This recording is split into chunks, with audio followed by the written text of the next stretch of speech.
หนึ่งสองเรียบร้อยจับก็ได้ได้แล้วสำนักแล้วเฮ้ยว่าจักสิว่าสิบายยังละสิตื่มก็บ่ได้สิคอก็บ่ได้คือตัวมันเอาเติมจักใบ2 ใบเด้องบหน่อย พอได้บ่งบหน่อยคือกันจักสิเฮ็ดจังใดแล้วอันแรกคือว่าอันแรกคันมีเครื่องคล้องล่ะเอิ้นต่อมีไม้เส้นมีไม้แป้นก็เอานั่นแหละคือว่าสิซอยต่อบ่ต่อแล้วคันคือว่าแหละคมราคาจึงว่ากันไหมจึงคุยกันไหมมีเครื่องก่อนจึงคุยมีเครื่องก่อนเอาทีหลังอีกหรือว่าเราไปซื้อไม้เชลาก่อนมื้ออื่นมาไว้แบบได้ก็ได้หรือว่าซื้อบานประตูกับวงกบน้องหานบ่วางคือเก่าคันสัตว์มื้ออื่นเจอกันตอนเช้าเด้อโดยบ่ไปแล้วไปทำงานแล้วว่าเขาสิซื้อไว้ก่อนเลยเขาสิไปลมกับผู้ใหญ่ก่อนว่าคันเบาเจ็บบ่มากค่ะไปถ้าว่ามากับบ่ไปสิอยู่มามื้ออื่นมาโดยมาเขาได้เลยให้ซื้อมีซะมื้อนี้เบิดเท่านี้แล้วทรัพย์สมบัติซ้ำกินมื้อนี้แล้วโดยจ้ะ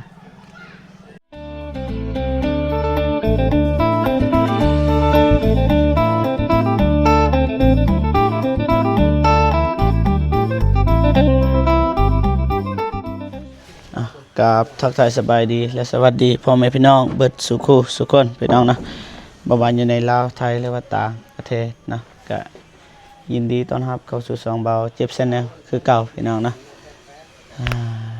ตอนนี้ก็บ่มีหยังหลายนะมาสำรวจเบิ่งว่าบ่จบบ่งามมาได้เพราะว่าทางไอ้สร้างเพิ่นก็แป้งแต่เช้าพี่น้องนะบ่ได้บ่ละเอียดบ่ชัดเจนเพิ่นก็มาแป้งพี่น้องนะว่าตอนนี้เรียบร้อยเบิดเลยนะว่ามืดเลยนะเรียบร้อยเบิดตอนนี้มุงเรียบร้อยมีแต่ว่าบ่เจ็บกับสิจ่ายพี่น้องนะจ่ายเงินส่วนหนึ่งก็ได้จ่ายเรียบร้อยมีแต่ว่าสิจ่ายส่วนที่เหลือพี่น้องนะเพราะทางเพิ่นก็ได้เอาเงินนำบ่เจ็บเรียบร้อยพี่น้องเพราะทางนี้ก็โอเคเลยพี่น้องนี่หายวันนี้นี่ปันลมสุดยอดเลยพี่น้องเนียบกิ๊บจนบ่มีหูเลยพี่น้องนี่เนียบเลยพี่น้องบ่อยากเห็นบันไดนี่สุดยอดเลยงามสบายดีนะฮะโดยสบายดีบ่เจ็บโดยสบายดีพ่อแม่ผู้ใหญ่ใจบุญทุกท่านและกับสิทุกท่านหรือว่าอยู่ในลาวและไทยและต่างประเทศก็ขอสวัสดีสบายดีเมิดสุขุสุคนเด้อเรียบร้อยเนาะโดยต่อไปก็มีแต่ว่า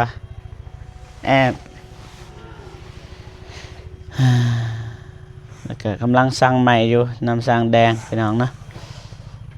น่าจะมื้ออื่นนะจะได้แล้วก็วงกบบานประตูหรือว่าบานปองเอี่ยมทางเฮาก็ได้ไปถามราคาแล้วมันจะว่าสิสร้างเข้ามาแต่สิจ้างสร้างต่อหรือว่าสิเอาสร้างใหม่พี่น้องย่านสร้างเพิ่นบ่ว่างนะเพราะว่ายังไล่ลังอยู่เพิ่นเฮ็ดนะบ่ฮู้ว่าสิเฮ็ดแนวใดพี่น้องนะ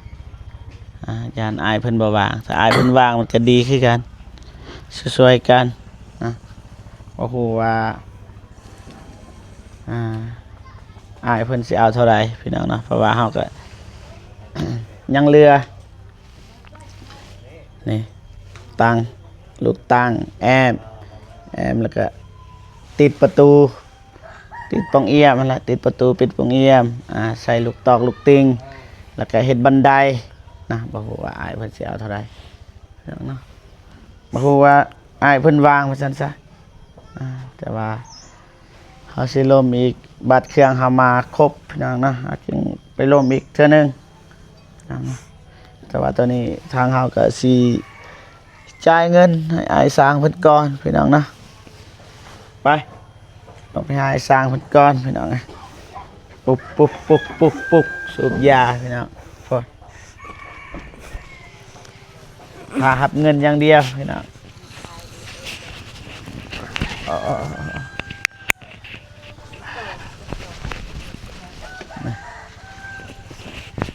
สบายดีเด้อ สบายดี ได้บัดนี้น้องฮาน นั่งอยู่นี่แหล้ว สบายดีเด้อสบายดีอ้ายมานั่งนี่ก็ได้ นั่งอยู่นี่นะ นั่งน้ำกันเลย พ่อแม่ คือนั่งแบบยุ่งยาก นั่งอยู่นี่ เขาก็สิจ่ายเงินเลยส่วนที่เรือพี่น้องเนาะเรือ4 ล้าน 7 แสนแม่นบ่ แม่นละ เพราะว่าทางอ้ายเพิ่นก็เขาก็ได้ให้นะเบิกแน่นะ เบิ่งแน่ชื่อเครื่องจักรแน่ แม่นบุญบานยังแน่นะ บ่มีเงินก็เลยเบิกนะอยู่ใกล้แท้นี่นะยับมา หยับมานั่งอยู่นี่ แต่ว่าผิดกันว่ กำลังเสกวางยาเรียบร้อยนี่เฮ็ดแป้งเรียบร้อยจะได้บ่ละเอียดนี่อายเพิ่นก็มาเสกอีกตอนเช้ามาเบิ่งน้องฮานได้บ่ซำนี้ผ่านบ่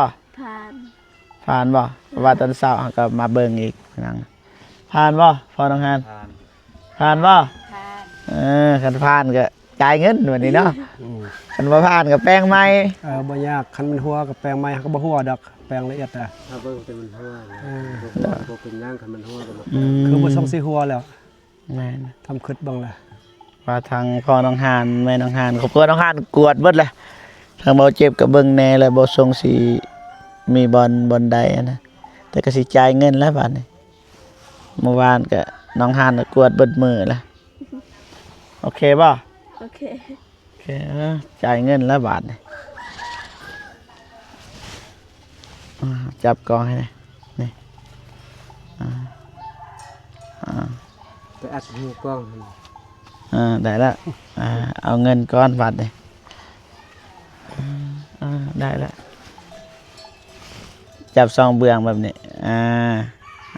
บอกแล้วไปอัดหูกล้อง ได้แล้วพอทำงานนี่4 ล้าน 7 แสนพี่น้องเนาะโอ้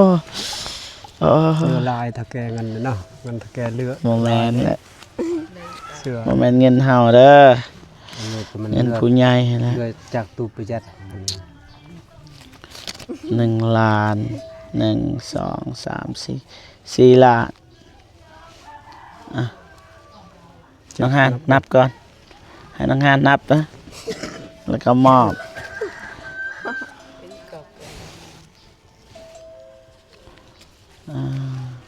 เห็นบ่ทางนี้ก็เห็นบ่1 2 3 4 4,500,000ยัดซะตอนนี้4,500,000ยังมีลายที่ทองส่งเสื้อลายเงิน 4 ล้าน 5,600,000 5,600,000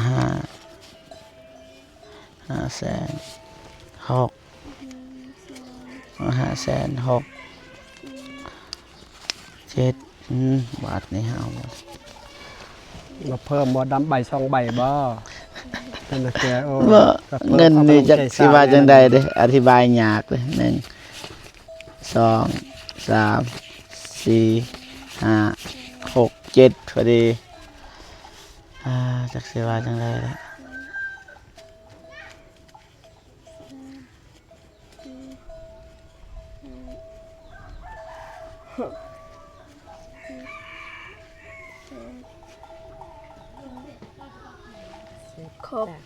ครบตัวนี้1 2 3 4 5 6 7ตัวนี้อีกตัวนี้บ่นับก็ได้เฮานับแล้ว7 แสนมอบให้สร้างมันนี่จับให้ข่าวเด้อสิถ่ายรูปเด้อ1 2 เรียบร้อย จับก็ได้ ได้แล้วสำนักแล้ว โอเค บ่จักสิว่าสิบายหยังละสิเติมก็บ่ได้สิคอก็บ่ได้ คือตัวมันเอาเติมจักใบ2ใบเด้อโอ้ งบหน่อย พอได้ บ่งบหน่อยคือกันจักสิเฮ็ดจังใดแล้ว อันแรกคือว่าอันแรกคันมีเครื่องคล้องล่ะเอิ้นต่อมีไม้เส้นมีไม้แป้นก็เอานั่นแหละคือว่า ไอ้สิซอยต่อบ่ ต่อแล้วคันคือว่าแหละ คมราคานะจึงว่ากันไหม จึงคุยกันไหม มื้อ มีเครื่องก่อนจังคุย มีเครื่องก่อนเว้า ได้ ทีหลัง ได้ อีก ฉะนั้นว่าคุยก่อนนี่เครื่องบ่ทันมีใช่อ้ายสิไปทางใดต่อเฮ็ดทางใดต่อ นี่เลยเฮ็ดเทือนสมศักดิ์ดินี่แหละบ่ไกลนี่แหละอยู่บ้านเองนั่นแหละ เรียนสมศักดิ์ต่อ ต่ออยู่หั่น ได้ ต่อ ได้บ่หยุดบ่เซาเลย หยุดจะได้คันหยุดก็บ่มีเต้บ่มีกินมีอยากนี่จะได้แหละ บ่หยุด สำนี้ก็ยังกินบ่กุ้มจะไรบ้าง สำนี้ก็มาเทือนยังมันเงิน ได้ จุด ได้ ได้ พ่อ ก็สั้นเขาก็จุดมันนั่น เอาเฮ็ดต่อก็สั้นก็มา อ๋อ อีก หาเช้ากินค่ำเลยจะได้แหละเอา ดีเลยหาเสากินค มาสู้กับ ำคันหาเสากินเสา มาสู้ หา เวียกก็บ่ได้ คำกินคำแห่งยาก ต้องสู้อยากตลอด ครบบานนี้ เอา เรียบร้อย เอากลับบ้าน ขอบใจหลาย ของเฮา โดยเข้าใจหลายๆเด้อ นี่ ๆข ก็ อบใจหลายๆเด้ออ้ายเด้อ นี่ก็นำลังก็ได้ หวังว่ามื้อหน้าสิได้ร่วมงานกันอีก โดยมื้อน้ำคันเครื่องครบแล้วเอาทีหลังตอนนั้น โดยโอเคบัดนี้เอาไม้ ขอบใจ โดยขอบใจเรียบร้อยเสียใจประจักไอ้จางบ่ได้เพิ่มเงินคำนี่ไปน้องห่านย่างบัดนี้กวดต่อว่าบนใดบ่งามเพราะว่าทางเฮากำลังสร้างใหม่พี่น้องกับสร้างแดงวงกบเฮาก็ไปทำราคาเรียบร้อยมันแต่ว่าสิซื้อมาเพิ่มพี่น้อง หมุนยกทงมัน หรือว่าเพิ่นมาใส่ เครื่องคองเอาเมื่อ ท่านตลอดท่านสักเฮาอยู่หันอยู่ในกระทงหัน สังกะสีพอดีเรือเลยเฮาก็สิเฮ็ดนี่แหละ นั่งกระไตยังคือสักสีกระไตหัน กันไดเปล่า อยู่ดีๆยังกระไตเจอ เขาเอิ้นว่าหยัง เทิบกระไตเด้ กระเทิบ กระไตเนี่ย กระเทิบกันไตคันไตหรือกันไดกันไดโอ้โห ไปตลอดกระไต โอ้โดยกระยาแล้วเราเจ็บบ่เข้าใจวันใดนี่ขึ้นมานอนน้องหานวันนี้ปูซาด จอมเมียนก่อน ให้สร้างเพิ่นก็เมียนเครื่องคองนี่ดินี่ของง่ายป่ะนี่สากนี่ เจ้าของน้องหาน โอ้น้องหานมีเซยบาทนี่รอทาอีกประมาณวันหนึ่งสองวันได้เด้อพอน้องหานบริยินซับ อาก่อย ระยะละ รอถ่ายอีกวันหนึ่งสองวันซ้ำๆใหม่สิมาหอด โดย คันใหม่มาหอดก็เดี๋ยวว่ากันนะมาตอกแล้วก็ซื้อไม้เสลอกไม้เสลาให้มันครบก่อนจึงว่ากันนะอีก2 วันมื้ออื่นน่าจะบ่ทันดำเนินงานหยุดก่อนมื้อนึง มื้ออื่นไปรับจ้างคันมาอันเบาเจ็บบ่มา มื้ออื่นบ่ โดยนางสิไปรับจ้างบ้านห้วยดำ รับจ้างนำไผ นำองค์อาจนำพวกองค์อาจ อ๋อนำจุลานเฮานี่แหละจุอายเฮาอะไรอยู่หั่นอาจจะแม่นแล้ว สู้ โดย บ่สู้ก็บ่ได้พี่น้องไง แล้วก็บ่มีหยังหลายพี่น้องไงเบิดแต่ทำนี่เอาเงินมาให้ไอ้สร้างไงนะมื้ออื่นก็พักผ่อนก่อนพี่น้องนะ โดย ทางบ้านทางงานเพราะว่าเฮาก็ว่าพักผ่อนก็หรือว่าเฮาไปซื้อไม้ชลาก่อนมื้ออื่นมาไว้ แบบได้ก็ได้ หรือว่าซื้อบานประตูกับวงกบน้องหานบ่วางคือเก่าหั่นแหละคันสัตว์ มื้ออื่นเจอกันตอนเช้าเด้อ โดย บ่ไปแล้วไปทำงานแล้วงานว่าเฮาสิซื้อไว้ก่อน โด เด้อย เฮาสิไปลมกับผู้ใหญ่ก่อนว่าต้อง คัน ซื้อ เบาเจ็บบ่มากค่ะไปถ้าว่ามากับบ่ไปสิอยู่ มามื้ออื่นมา โดย มานะคือถึกละคือว่าสิพักบ่พักละ บ่พักก็ดีแล้ว ได้ให้เฮือนแล้วไวๆเนาะ โดย งามได้อายเพิ่นเฮ็ดเด้เสื้ออายเพิ่นอยู่นี่เมียบเลยแต่ว่ามีบอลต่อใหม่นี่มีบอลต่อพี่น้องเนาะเพราะว่าหยัง มันสั้น มันสั้นไม้เฮามันสั้นก็เลยต่อแต่ว่าเราเฮ็ดนี่เนียบเลยได้พี่น้องนะเนียบเลยเบิ่งเอาแต่ละข้างแต่ละหยังเนียบปึ๊ดนะบ่มีวันหัวแล้วนี่ตัวนี้เนินได้นึงล่ะเฮ็ดสลาดที่อ้ายเพิ่นบ่ตัดได้นี่ปกตินี่บางคนนี่ตัดออกเลยเพิ่นบ่ตัดนี่ให้มันเนินขึ้นอีกหน่อยหนึงอันเด้ไอเดีย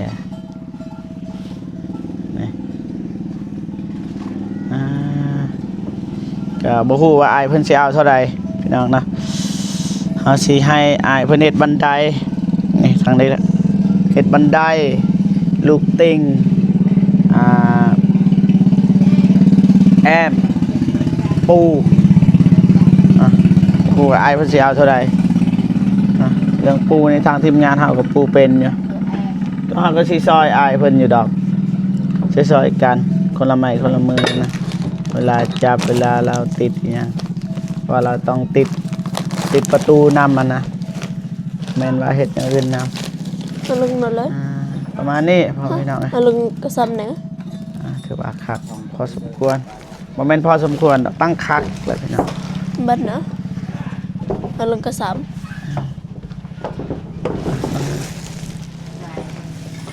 มัดเมียดเจ้าน้องฮาน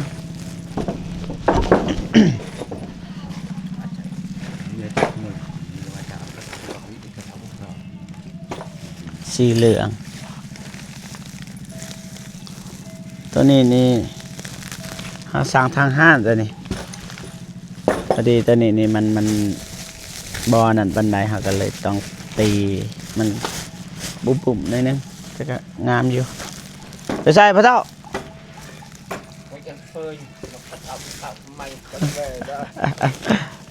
ไปเอาอันนี้ป่ะให้งัวป่ะโดยงามป่ะทำความจริงไอ้งามป่ะว่าเอาจริงจากใจเลยไอ้พระเนตรคักป่ะคักเนาะคักเพราะว่าพอเท่าเพิ่นก็มาซอยอย่างนะ ำหมอก่อน ลงงานระมัดระวัง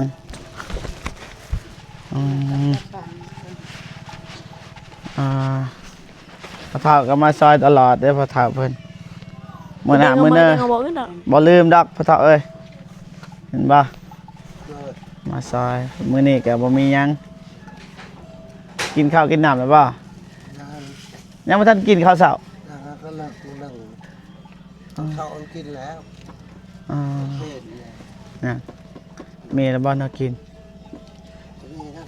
เราไม่ชม เราไม่ส้ม โดย ให้กินมีซะมื้อนี้ใส่เบิ่งเหลือ 2-3 พันเนี่ยบ่ฮู้ว่าพอซื้อหรือบ่พี่น้อง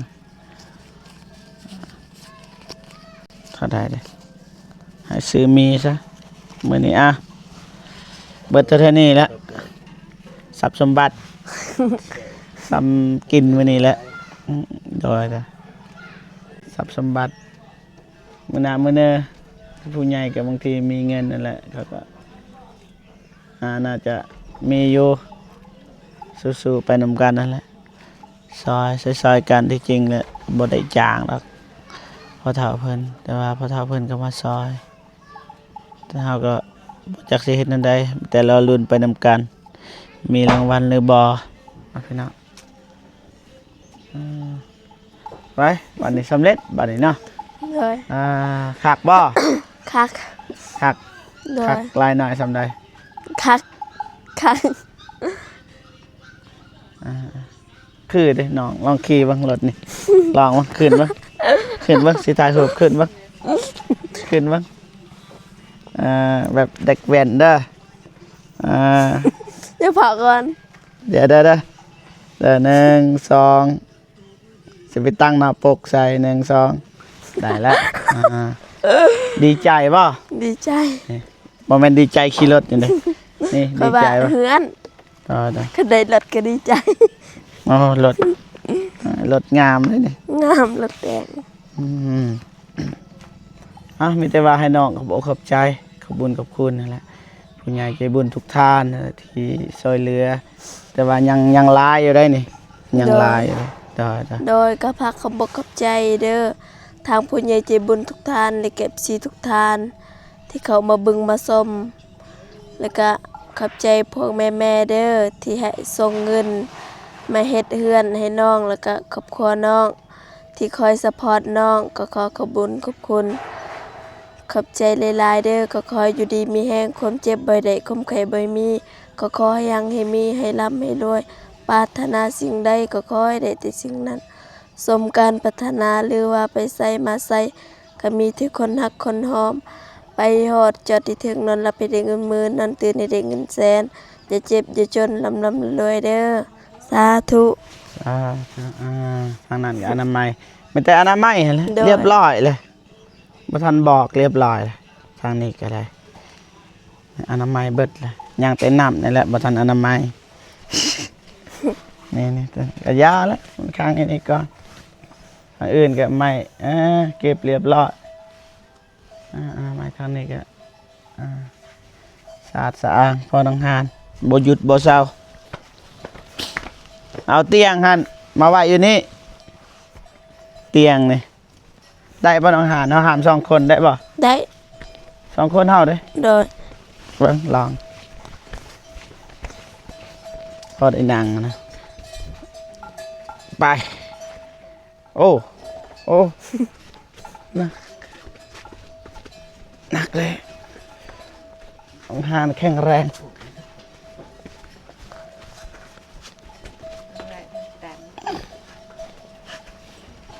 ตามเลยนะไปมานี่พอได้นั่งหลบฝนนี่ไปสำเร็จหนักบ่ บ่นักแต่บ่ปานใดเพราะว่าก ล้ามใหญ่กล้ามใหญ่ เคยกำผู้หญิง ผู้ชายเลยผู้ชายนี่ไปชกมวยแล้วคักเลยตัวนี้บุญจักเศษยังนี่ตัวเรือนี่ตัวเศษบ่เป็นเรือดอกเศษก็นะเศษกกใหม่นะสิบ่เป็นหยังติคือกัน ยานได้บัดลม แม่คักเลยซ้ำนี่ซ้ำได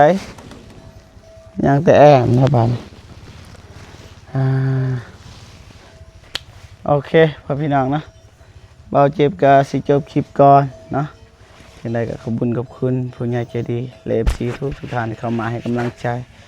เบาเจ็บตลอดมาพี่น้องเนาะยังไงก็ขอให้พ่อพี่น้องหรือว่า FC ผู้ใหญ่ใจบุญทุกท่าน